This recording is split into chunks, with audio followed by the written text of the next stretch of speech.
जय हिंद साथियों। बिहार पुलिस के लिए महत्वपूर्ण प्रश्न दोस्तों। आज के सेशन में जो है आप सभी साथियों को खानसा का जो है प्रैक्टिस सेट कराने वाले हैं, प्राचीन इतिहास का। आप सभी दोस्तों से एक बात कहना चाहते हैं दोस्तों, 1 से 4 तक जो है दोस्तों अपलोड कर चुके हैं। आप लोग नहीं देखे दोस्तों पार्ट 1, पार्ट 2, पार्ट 3, 4 तक दोस्तों, तो आप लोग जरूर जाके चैनल पे जाके देखिए दोस्तों। वहाँ पे जो है क्वेश्चन दोस्तों आपको थ्योरी पेपर के साथ साथ उसी थ्योरी पेपर का ऑब्जेक्टिव भी करवाएं दोस्तों, ठीक है।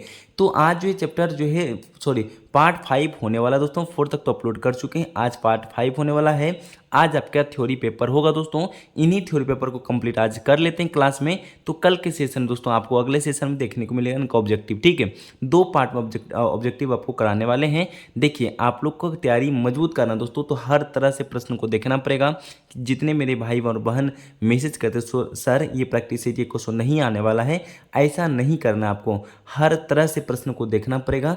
जितने भी मेरे भाई बहन है दोस्तों, आप लोग से रिक्वेस्ट करना चाहते हैं प्रश्न को छोड़ना नहीं है। ये मत अपने आप को जज करना है ये प्रश्न नहीं आने वाला, इसको देखना नहीं है, नहीं ऐसा नहीं करना। क्या पूछा जाएगा आपको खुद ही नहीं पता, ठीक है दोस्तों। इसलिए कह रहे हैं कि आपको हर तरह से प्रश्न को देखना पड़ेगा। चलिए समय ना बर्बाद करते हो दोस्तों, क्लास की ओर चलेंगे। मेरा सेशन पसंद आए दोस्तों, छोटा सा परिवार दोस्तों शामिल हो जाइए, और सेशन पसंद आए दोस्तों लाइक कर लीजिए, अपना भाई बहन को शेयर कर दीजिए दोस्तों। इतना सा काम आप सभी के लिए बनता है दोस्तों, आप लोग कर लीजिएगा। हम चलेंगे क्लास कोर में दोस्तों। फिर से जाते जाते क्लास कोर कहेंगे दोस्तों, सेशन पसंद आ जाए दोस्तों एक लाइक करके ही जाइएगा दोस्तों, ठीक है। चलिए स्टार्ट करते हैं। ये साथियों हम लोग क्लास को स्टार्ट करते हैं दोस्तों। यहाँ पर लिखा 1 आवर क्वेश्चन दोस्तों, यहाँ पर देख लीजिएगा। देखिए हर पॉइंट आपसे रिक्वेस्ट करें दोस्तों, हर पॉइंट इंपॉर्टेंट है, क्लास को मिस मत कीजिएगा और स्किप करके मत देखिए दोस्तों, ठीक है। थोड़ा कम समय लगे दोस्तों, क्लास को पूर्णतः देख लीजिएगा, आप लोग से रिक्वेस्ट है हाथ जोड़ के। चलिए हम लोग स्टार्ट करते हैं प्रश्न को। यहाँ पर प्रश्न में जो लिखा है दोस्तों, यहाँ पर देखिएगा, पहले लिखा है अर्थवेद में 2 संगठनों का प्रजाति को 2 पुत्रियों के समान माना गया है, वे संगठन कौन सा दोस्तों। सभा और समिति को दोस्तों, दोनों ही प्रश्न को आप अच्छे से याद रखेंगे दोस्तों, ठीक है। तो यहीं पे प्रश्न नंबर जो है नीचे 2 में लिखा है दोस्तों, पॉइंट नंबर 2 में किस ग्रंथ में जो है पंचम वेद के रूप में इतिहास एवं पुराण की व्याख्या की गई दोस्तों। यहाँ पर आपसे प्रश्न कहता है दोस्तों, किस ग्रंथ में जो है पंचम वेद दोस्तों, यहाँ पे कह रहा है कि रूप में इतिहास एवं पुराण की व्याख्या में जो है की गई दोस्तों, पुराणों में की गई है। यहीं पे प्रश्न बनता है पुराणों की संख्या कितना होता है दोस्तों, 18 होता है दोस्तों। ये प्रश्न को याद रखेंगे। चलिए आप लोग रिपीट कर लीजिए। देखिए पहले पूछे वेद, वेद कितना तो होता है दोस्तों, 4 होता है। वेदांग पूछे तो 6 होता है। उपनिदेशों की संख्या दोस्तों 108 होता है। पुराणों की संख्या पूछे दोस्तों तो 18 होता है दोस्तों। ये सब प्रश्नों को आप याद रखेंगे। तो हम चलें दोस्तों नीचे वाला पॉइंट में चलते दोस्तों। लिखा है लोकप्रिय दोस्तों गायत्री मंत्र का उल्लेख किस वेद में किया गया दोस्तों। ये प्रश्न आपको मिल सकता है दोस्तों, साफ साफ पूछे गायत्री मंत्र जो है दोस्तों किस वेद में उल्लेख किया गया है, किस वेद से मिला है दोस्तों। ये आपका ऋग्वेद इनका राइट आंसर होता है दोस्तों। ये पॉइंट को आप याद रखेंगे दोस्तों। लोकप्रिय जो है गायत्री मंत्र का उल्लेख किस वेद में किया गया दोस्तों, तो यहाँ पर प्रश्न का याद रखेंगे ऋग्वेद में किया गया दोस्तों। ये पॉइंट को आप याद अच्छे से रखेंगे दोस्तों। तो नीचे लिखा है कि क्षुद्र का सर्वप्रथम उल्लेख दोस्तों ऋग्वेद में किस मंडल में मिलता है। ये प्रश्न कह रहा है दोस्तों। यहाँ पे देखिए क्षुद्र का जो है दोस्तों सर्वप्रथम जो है उल्लेख ऋग्वेद के किस मंडल में मिलता है दोस्तों, 10वें मंडल में मिलता है दोस्तों। ये पॉइंट को आप याद रखेंगे दोस्तों, ठीक है। क्षुद्र जो है आपको ऋग्वेद के किस मंडल मिलता है दोस्तों, 10वें मंडल में मिलता है। गायत्री मंत्र दोस्तों कि जो है यहाँ पर किस वेद से वेद में मिला क्या गया दोस्तों, यहाँ पर ऋग्वेद इनका राइट आंसर होता है। तो नीचे ला देखिए दोस्तों, लिखा है कि किन 2 मंडलों में जो है ऋग्वेदिक आर्यों के लौकिक जीवन व दार्शनिक चिंतन के साक्ष्य उपलब्ध होते दोस्तों। पॉइंट को पहले अच्छे से पढ़ लीजिए एक बार दोस्तों, ठीक है। तो यहाँ पर आप लोग दे दोस्तों पहला और 10वां दे रहे दोस्तों, तो यहाँ पर दोनों ही राइट का करेक्ट आंसर होता है। तो नीचे जो लिखा है दोस्तों कि जिस ऋषि ने जो है दक्षिण भारत का आयकरण किया था दोस्तों, वे कौन थे दोस्तों, अगस्त्य थे दोस्तों, ठीक है। इसको पॉइंट आप याद रख लेंगे दोस्तों। तो नीचे लिखा है दोस्तों यहाँ पर वैदिक समाज का 4 वर्णों में विभाजन का स्पष्ट उल्लेख किस ग्रंथ से प्राप्त हुआ दोस्तों। ये पॉइंट आपको देखने को मिल सकता है पेपर में दोस्तों, इसको नोट कर लीजिएगा। वैदिक समाज का 4 वर्णों में विभाजन का स्पष्ट जो है उल्लेख किस ग्रंथ में प्राप्त होता है दोस्तों। यहाँ पर राइट आंसर देते हैं ऋग्वेद का पुरुष सूक्त में जो है यहाँ पे प्राप्त हुआ है दोस्तों। ये पॉइंट को आप नोट करेंगे। तो नीचे जो लिखा है दोस्तों, वैदिक आर्यों द्वारा जो उत्पादित सबसे प्रमुख खदान क्या था दोस्तों, यहाँ पर जो था दोस्तों। ये पॉइंट को आप याद रख लेंगे दोस्तों। वैदिक आर्यों द्वारा उत्पादित सबसे प्रमुख खदान क्या आंसर था दोस्तों, जो था। ये प्रश्न को याद आप रखेंगे। तो नीचे जो लिखा है दोस्तों प्रश्न में दोस्तों कि पुनर्जन्म के सिद्धांत का प्रथम स्पष्ट जो है साक्ष्य किस ग्रंथ से प्राप्त होता है। पॉइंट को एक बार अच्छे से पढ़ लीजिए दोस्तों। यहाँ पर लिखा है दोस्तों पुनर्जन्म के सिद्धांत का प्रथम स्पष्ट साक्ष्य किस ग्रंथ में प्राप्त होता है दोस्तों? यहाँ पर विदारण्यक उपनिषद दे रहे दोस्तों। यहाँ पर एक बार प्रश्न को अच्छे से देख लेंगे दोस्तों यहाँ पर, ठीक है। तो नीचे लिखा है किस अधिकारी को राज निर्माता के रूप में जाना जाता है दोस्तों, बता दीजिए।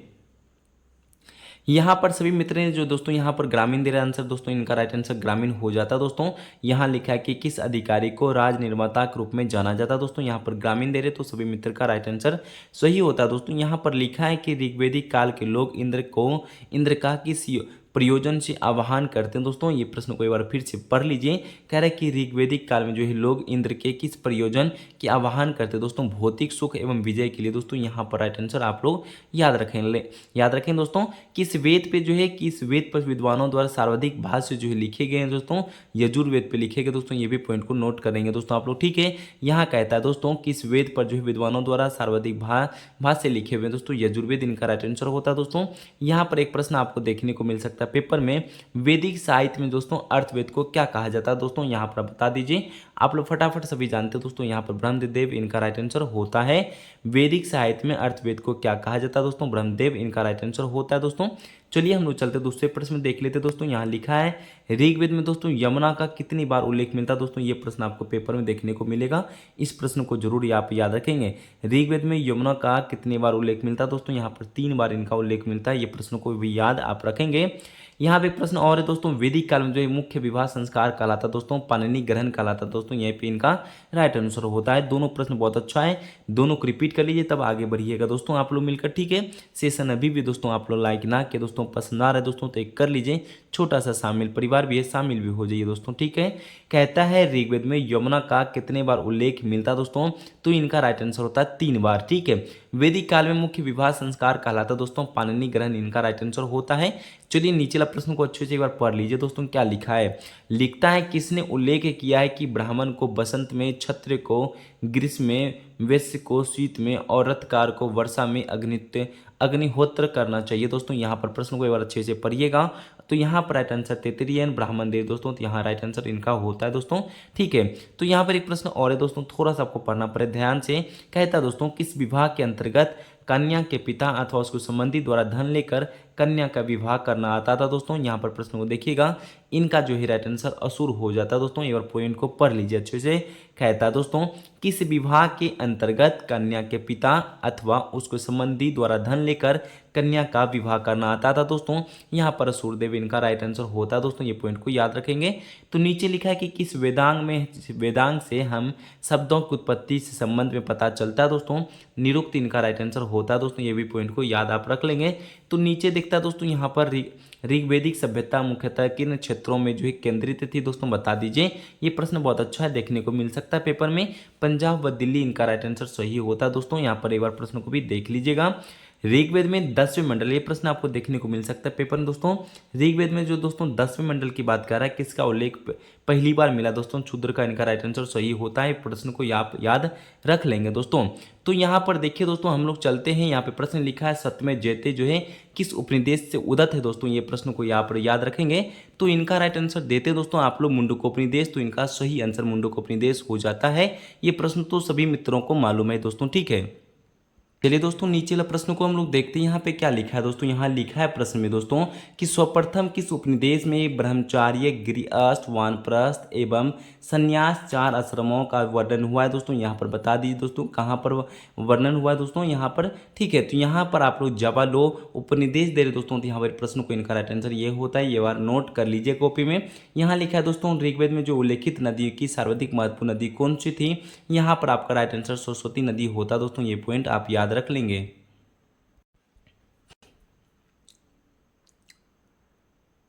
चलिए साथियों हम लोग नीचे प्रश्न को देखते हैं। यहाँ पर क्या लिखा है दोस्तों, यहाँ लिखा है ऋग्वेदिक जो है युग की सर्वाधिक प्राचीन संस्थान कौन सी थी दोस्तों, विदत था दोस्तों। ये पॉइंट को एक बार अच्छे से पढ़ लीजिए आप। ऋग्वेदिक कह रहा है दोस्तों युग की सर्वाधिक प्राचीन संस्था कौन सी थी दोस्तों, विदत दे रहे दोस्तों, तो सभी मित्रों का सही होता है। कह रहा है दोस्तों किस वेद की रचना गद पद दोनों में की गई दोस्तों, ये प्रश्न तो देखने को मिल सकता है। इजी प्रश्न है दोस्तों, यहाँ पर राइट आंसर होता है यजुर्वेद। आप लोग यजुर्वेद दे रहे दोस्तों, सभी मित्रों का सही होता है यजुर्वेद, ठीक है। तो नीचे लाइन में देख लीजिए दोस्तों, यहाँ लिखा है दोस्तों किस साहित्य में पहली बार राजस्यु जो है अश्वमेध यज्ञ के उल्लेख का जो है मिलता है दोस्तों। ये प्रश्न भी आपको देखना चाहिए दोस्तों, इसको नोट कर लेना चाहिए। यहाँ पर ब्राह्मण दे रहे तो सभी मित्र का राइट आंसर ब्राह्मण हो जाता है दोस्तों, ठीक है। ये प्रश्न को आप याद रखेंगे। तो नीचे लिखा है दोस्तों कि सूत्र जो है अशोस्त्र सूत्र और संकलन सुलभ सूत्र सबसे पुरानी पुस्तक थी दोस्तों ज्यामिति की दोस्तों, ये भी पॉइंट को याद आप रखेंगे। इनका राइट आंसर होता है दोस्तों। यहाँ पे नीचे लाइन में लिखा है दोस्तों, किसने उत्तरी ध्रुव को अपनी आर्यों का मूल निवास स्थान बताया था दोस्तों। ये प्रश्न आपको देखने को मिल सकता है पेपर में दोस्तों, हो सकेगा तो ठीक है। किसने उत्तरी ध्रुव को आर्यों का मूल निवास बताया था दोस्तों, ये बता दीजिए आप लोग। राइट आंसर बाल गंगाधर तिलक दे रहे तो दोस्तों सभी मित्र का राइट आंसर सही होता है। यहाँ पर नीचे लाइन में लिखा है दोस्तों, प्रारंभिक वैदिक समाज जो मुख्यतः किस पर आधारित था दोस्तों, बता दीजिए। तो यहाँ पर पशुपालन दे रहे दोस्तों, तो राइट आंसर पशुपालन हो जाता है दोस्तों। प्रारंभिक वैदिक समाज मुख्यतः किस पर आधारित था दोस्तों, पशुपालन पर, इनका राइट आंसर सही होता है दोस्तों। यहाँ पर लिखा है कि ऋग्वेद में एक संस्थान जो है संस्था पर जो है ऋग्वेद में एक स्थान पर दास जो है 10 राजाओं का युद्ध में उल्लेख हुआ है, जिसे 10 राज्य युद्ध कहा गया है। यह युद्ध किस नदी के तट पर लड़ा गया था दोस्तों, ये पॉइंट को पहले अच्छे से पढ़िएगा तब राइट आंसर दे दीजिए दोस्तों। यहाँ तो सभी को पता है रावी नदी होगा, पर पॉइंट को पढ़ लीजिए। ऋग्वेद में एक स्थान पर 10 राजाओं के युद्ध का उल्लेख हुआ है, जिसे 10 राज्य युद्ध कहा गया है। यह युद्ध जो है किस नदी के तट पर लड़ा गया दोस्तों, रावी नदी के तट पर लड़ा गया था दोस्तों। ये पॉइंट को आप याद रखेंगे। तो नीचे लिखा है दोस्तों यहाँ पर मान सहरा जो है शाहबाज गरीब बजोगोई तथा जूनागढ़ अभिलेख में से वह ईरान से भारत आर्यों में आने का सूचना देता था दोस्तों। बुगजोइक इनका राइट आंसर होता है। देखिए यहाँ पर आपको पॉइंट थोड़ा सा उल्टा देखने को मिलेगा, तो पॉइंट को अच्छे से पढ़िएगा तो राइट आंसर आप लोग दे पाइएगा दोस्तों। नीचे एक लिखा है दोस्तों पॉइंट में, नीचे जो पॉइंट लिखा है दोस्तों, शंकराचार्य, एनी बेसेंट, विवेकानंद तथा बाल गंगाधर तिलक में से वह जिसे आर्यों का आदि देश के बारे में लिखा था दोस्तों, बता दीजिए। इनका राइट आंसर क्या दीजिएगा दोस्तों, ठीक है। देखिए साथियों यहाँ प्रश्न लिखा है, शंकराचार्य, एनी बेसेंट, विवेकानंद तथा बाल गंगाधर तिलक में से जिसने आर्यों का आदि देश के बारे में लिखा था दोस्तों। यहाँ पर राइट आंसर आप लोग बाल गंगाधर तिलक दे रहे तो सभी मित्र का राइट आंसर सही होता दोस्तों, देखने को मिल सकता है पेपर में। लिखा है दोस्तों, पुरुष मेघ का उल्लेख हुआ है दोस्तों शतपथ ब्राह्मण में दोस्तों, ये भी पॉइंट को नोट आप कर लीजिएगा दोस्तों। लिखा है दोस्तों, शतपथ ब्राह्मण में उल्लेखित राजा का विधेय, यहाँ पॉइंट को अच्छे से एक बार समझ लीजिए दोस्तों, क्या लिखा है पॉइंट में। लिखता है दोस्तों को क्वेश्चन यहाँ पे कि शतपथ ब्राह्मण में उल्लेखित राजा विधेय माधव से संबंधित ऋषि कौन थे दोस्तों। यहाँ पर प्रश्न आता है ऋषि गौतम, राहु, गण था दोस्तों, यहाँ पे पॉइंट को याद रखिएगा, ठीक है दोस्तों। नीचे वाला पॉइंट को देख लीजिए, यहाँ लिखा है कि गोत्र शब्द का प्रयोग सर्वप्रथम हुआ था दोस्तों कहाँ पर, ऋग्वेद दे रहे दोस्तों, तो सभी मित्र का ऋग्वेद, इनका राइट आंसर सही होता है दोस्तों। यहाँ पे प्रश्न और एक, गोत्र प्रथा की स्थापना हुई थी दोस्तों, यहाँ पर होता उत्तर वैदिक काल में, इनका राइट आंसर सही होता है दोस्तों, ठीक है। तो एक लाइन और है दोस्तों, यहाँ ऋग्वेद में जो है ऋग्वेद काल में जनता मुख्यतः विश्वास करती दोस्तों, यहाँ पर बलि एवं कर्मकांड, इनका राइट आंसर सही होता है दोस्तों। तो प्रश्न को देखिए लिखते भी चलिएगा दोस्तों, हो सके पॉइंट को दोस्तों, इंपॉर्टेंट पॉइंट है दोस्तों यहाँ पर, ठीक है। तो एक लाइन और लिखा है दोस्तों, सिंधु सरस्वती विस्ता तथा यमुना में से वह नदी जिसे ऋग्वेद में मातेमा, देवीतमा एवं नदीतमा के रूप में संबोधित किया गया दोस्तों। यहाँ पर राइट आंसर इनका सरस्वती होता दोस्तों। सरस्वती को ऋग्वेद में दोस्तों मातेतमा, देवीतमा और नदीतमा के रूप में संबोधित किया गया दोस्तों। ये पॉइंट को आप याद रखेंगे और देखने को मिल सकता है दोस्तों क्वेश्चन के में, ठीक है। यहाँ लिखा है दोस्तों, प्राचीन काल में आर्यों का जो है जीविका पार्जन का मुख्य साधन क्या था दोस्तों, शिकार था दोस्तों। यहाँ पे शिकारी करता दोस्तों, ये भी इनका राइट आंसर सही होता है। चलिए कुछ पॉइंट को हम लोग देख लेते हैं दोस्तों, यहाँ पर क्या लिखा है दोस्तों, चलिए फटाफट कंप्लीट करते हैं दोस्तों। लिखा है दोस्तों, गायत्री मंत्र की रचना की थी दोस्तों किसने, विश्वामित्र ने किया था दोस्तों, ये तो आप सभी को मालूम है। पुराणों संख्या भी आपको मालूम दोस्तों 18 होता है दोस्तों, ठीक है। चलिए यहाँ लिखा, श्री भगवद गीता जो है मौलिक रूप से लिखी गई दोस्तों संस्कृत भाषा में, ये पॉइंट आपसे पूछा जा सकता है पेपर में। श्री भगवद जो है श्री भगवद गीता में मौलिक रूप से लिखी गई दोस्तों किस भाषा में, संस्कृत की भाषा में। यहाँ लिखा है दोस्तों, महाभारत मूलतः जानी जाती है दोस्तों जय संहिता के रूप में, ये भी पॉइंट आपको देखने को मिल सकता है पेपर में। यहाँ पे लिखता है दोस्तों कि हिंदू पौराणिक कथा के अनुसार समुद्र मंथन हेतु जिस सर्प ने रस्सी के रूप में स्वयं को प्रस्तुत किया हुआ था दोस्तों वासुकी। इनका राइट आंसर वासुकी हो जाता है दोस्तों, ठीक है। उपनिषद में ऋग्वेद की मूल लिपि क्या था दोस्तों, ब्राह्मी था दोस्तों, ये भी देखने को मिल सकता है पेपर में। उपनिषद में जो है ऋग्वेद में मूलतः मूल लिपि था दोस्तों ब्राह्मी, ठीक है। ये प्रश्न आपसे पूछा जाता है, देखिए आप लोग कमेंट में ध्यान से कीजिए, लिखिएगा, ठीक है। देखिए आपसे पूछ रहे ब्राह्मी दोस्तों किधर से किधर लिखा जाता है और खरोष्टी लिपि जो है दोस्तों किधर से किधर लिखा जाता है। दोनों का जवाब अच्छे से दीजिएगा, फिर से समझ लीजिए। आपसे पूछे ब्राह्मी लिपि दोस्तों किधर से लिखा जाता है, बाएं से दाएं या दाएं से बाएं, ऐसा करके टाइप करके लिख दीजिएगा। दूसरा खरोष्टी लिपि दोस्तों किधर से किधर लिखा जाता है बता दीजिएगा, ठीक है। चलिए हम लोग लिखते हैं दोस्तों यहाँ पर वैदिक कर्मकांड में होता का संबंध क्या था दोस्तों, ऋग्वेद से संबंधित है दोस्तों। यहाँ पर प्रश्न को याद आप रख लेंगे, ठीक है दोस्तों। तो यहीं लिखा है कि अवस्था और ऋग्वेद में समानता का अवस्था संबंधित किससे दोस्तों, ईरान देश से दोस्तों। ये भी पॉइंट को आप नोट कर लेंगे। यहाँ लिखा है दोस्तों अदनिया का माना गया दोस्तों गाय को, अदनिया को माना जाता है दोस्तों गाय को, ये भी पॉइंट को याद रख लेंगे। ऋग्वेदिक काल में प्रारंभ में महत्वपूर्ण मूल्यवान संपत्ति समझा गया दोस्तों गाय को, ये भी पॉइंट को आप याद रख लेंगे दोस्तों। तो यहाँ लिखा है संस्कारों की संख्या कितना दोस्तों, संस्कारों की संख्या टोटल 16 है दोस्तों, ये भी पॉइंट को याद रखेंगे। यहाँ पे एक लाइन लिखा है दोस्तों जीविकापार्जन हेतु वेद वेदांग पढ़ने वाला अध्यापक को कहलाता है दोस्तों उपाध्याय। यहाँ पे राइट आंसर याद रख लीजिएगा दोस्तों। यहाँ लिखा है कि वैदिक युग में दोस्तों, नीचे प्रश्न लिखा है वैदिक युग में प्रचलित लोकप्रिय शासन प्रणाली था दोस्तों वंश परंपरागत राजतंत्र, इनका राइट आंसर होता है दोस्तों सही। यहाँ पर लिखा है कि सभा और समिति के प्रजापति के 2 पुत्रियों कहा गया दोस्तों अर्थवेद में, ये भी पॉइंट को आप याद रखेंगे दोस्तों, शुरू में ही प्रश्न था ये वाला। यहाँ पर लिखा है दोस्तों कि आयुर्वेद अर्थात जीवन का विज्ञान उल्लेख सर्वप्रथम मिलता है अर्थवेद में, दोस्तों यहाँ पर पॉइंट को आप याद रख लेंगे दोस्तों। सर्वाधिक ऋग्वेद का सूक्त समर्पित है दोस्तों इंद्र को, ये भी पॉइंट को आप याद रख लेंगे दोस्तों, ठीक है। चलिए हम कुछ पॉइंट को अब यहाँ पे लास्ट करते हैं क्लास को दोस्तों।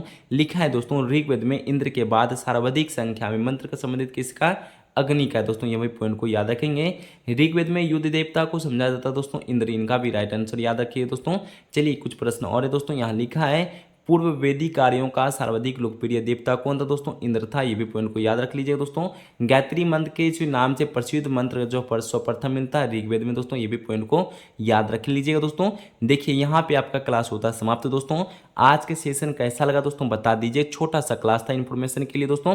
इनके बाद आपको 2 क्लास और ऑब्जेक्टिव कराने वाले इसी प्रश्न का दोस्तों, इसी से बना हुआ प्रश्न आपको टोटल 80 से 90 प्रश्न देखने को मिलेगा। आप लोग धैर्यता से तैयारी करते दोस्तों। सेशन कैसा लगा दोस्तों जरूर बता दीजिए, सेशन अच्छा लगा दोस्तों प्यारा सा कमेंट कर दीजिएगा।